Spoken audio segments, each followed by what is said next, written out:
Salut à tous et à toutes, j'espère que vous êtes en train de passer un très bon moment en se testant. Voilà, je vais vous présenter le récap de notre analyse sur le GOT et petit disclaimer, les informations partagées dans cette vidéo sont à titre éducatif et informatif uniquement. Elles ne constituent pas un conseil financier, une recommandation d'investissement ou une incitation à acheter ou vendre des actifs financiers. Le trading et l'investissement comportent des risques, y compris la perte de capital. Assurez-vous toujours de faire vos propres recherches. Sans plus tarder, on va faire face au graphique.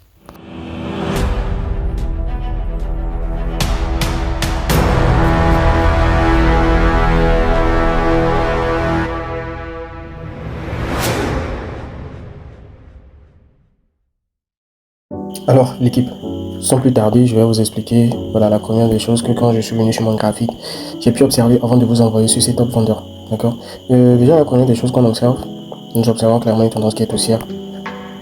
Voilà, une tendance qui est haussière. Et là, je suis en M15, je vais aller en M5, puisque nous faisons de l'intraday. Donc, je vais en M5 rapidement pour relever le niveau le plus important pour pouvoir trader. Du coup, en M5, qu'est-ce que j'ai pu observer? J'ai pu observer d'abord ce BOS qui est à partir de là. Voilà. Pourquoi j'ai considéré toute cette zone-là? Je vais vous l'expliquer tout à l'heure, après avoir mentionné le BOS. Voilà, puisque j'ai cette impulsion qui est là. Maintenant, le retracement n'a pas cassé le BOS, non. Ça, c'est une structure interne, d'accord? On ne va pas la considérer. Du coup, la structure, puisqu'elle n'a pas cassé ce plus bas là. Du coup, on ne va pas la considérer. Donc, elle est venue casser à ce niveau-là. Et à partir de là, le prix a retracé pour donner ce plus bas ici. Et maintenant, elle est partie casser. Donc, nous avons un deuxième BOS à ce niveau-là. D'accord? Voilà. Du coup, je pense que je vais rétrécir un peu la flèche pour que ça soit, voilà, pour que ça soit beaucoup plus lisible. Maintenant, j'ai mon deuxième niveau de BOS qui est là. Mon deuxième niveau de BOS qui est là. Donc, et ensuite, nous avons un troisième niveau que je dirais que le prix a certes cassé. A certes cassé pour donner un BOS, mais elle n'a pas continué à la hausse. Elle n'a pas continué à la hausse. Et vous allez comprendre tout à l'heure le pourquoi. Voilà. Du coup, j'ai cet échec là où le prix a pris cette impulsion déjà à partir d'ici pour venir atterrir là. Ce qui nous donne déjà des equal lows, des plus bas égaux. Donc, je trace mes equal lows comme ceci. Rapidement, equal lows. Voilà. Donc, j'ai ce equal lows et généralement, qu'est-ce que le prix fait quand il y a des equal lows? Les equal lows passent toujours en liquidité, d'accord? Les equal lows passent toujours en liquidité, donc ce qui permet à bon nombre de traders de rentrer. Donc, nous avons un retracement normal, mais nous avons un petit rejet ici avant un retracement, donc on ne va pas la considérer. Donc, nous avons le prix est revenu juste à ce niveau-là. Arrivé là-bas, nous avons une petite correction haussière et là, boum, qu'est-ce que le prix a fait? Le prix a changé de tendance. Le prix a cassé la structure. Donc, du coup, à partir de là, nous avons notre charge qui s'est formée à partir de ces niveaux. C'est tellement minime. C'est tellement minime, mais en M1, ça sera plus clair. D'accord? Du coup, c'est vraiment bizarre de tracer ce mini charge là. Donc, ce qui fait que vous allez voir que quand tu es débutant, il y a des trucs qui vont t'échapper parce que les gens vont dire que non, c'est une structure assez minime, elle n'a pas de valeur. Mais non, elle est tout aussi importante que tout ce qui se passe sur le marché de grand ou de petit. Voilà, ma ligne, elle n'est pas droite. Je vais l'ajuster un peu. Voilà. J'ai mon charge à ce niveau là. Bien sûr. Voilà. J'ai ce charge à ce niveau, je vais effacer celui-là pour que le graphique soit beaucoup plus clair. Donc déjà, à partir de ce changement de caractère, qu'est-ce qu'on peut chercher? Qu'est-ce que je peux chercher? Qu'est-ce que nous pouvons chercher les loftos? Bien sûr, nous allons chercher le niveau qui a été à l'origine de cette impulsion-là qui a cassé la structure. Donc, puisque nous avons l'impulsion qui démarre d'ici, là, et qui vient casser la structure. Donc déjà, à partir de là, on peut clairement dire que nous sommes dans une tendance baissière. Voilà. Donc, je prends la dernière bougie qui a été à l'impulsion de la cassure qui est à partir d'ici. Ça fait déjà un très bon bloc de contrat dans lequel le prix est très bien venu réagir à ce niveau-là. Donc déjà à partir de là, je sais que je suis vendeur. D'accord? À partir de là, je suis vendeur. Donc qu'est-ce que je fais? Je prolonge ma zone, ce niveau-là, pour les prochaines entrées. Nous savons que le prix a tendance à toujours revenir dans les zones avant de repartir. Et la dernière liquidité plus basse que nous avons, elle est là. Le plus bas, là voilà. Du coup, ça va nous servir de TP au cas où le marché revenait à ce niveau, d'accord? Bien. Maintenant, j'ai une tendance que j'ai bien et bien déterminée, baissière. Qu'est-ce que je cherche maintenant? Je cherche des opportunités baissières et j'ai ces relatives equal high. Donc, cette structure-là que le prix est venu liquider par la suite. Voilà. Je l'ai envoyé dans le setup, dans le groupe avant que tout ça se produise. Bref, ceci est une vidéo explicite du pourquoi je vous ai envoyé ce setup vendeur. Donc à partir de là, qu'est-ce que j'ai pu observer?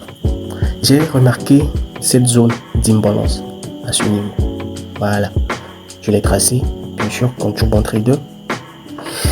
Et j'ai pris mon ordre.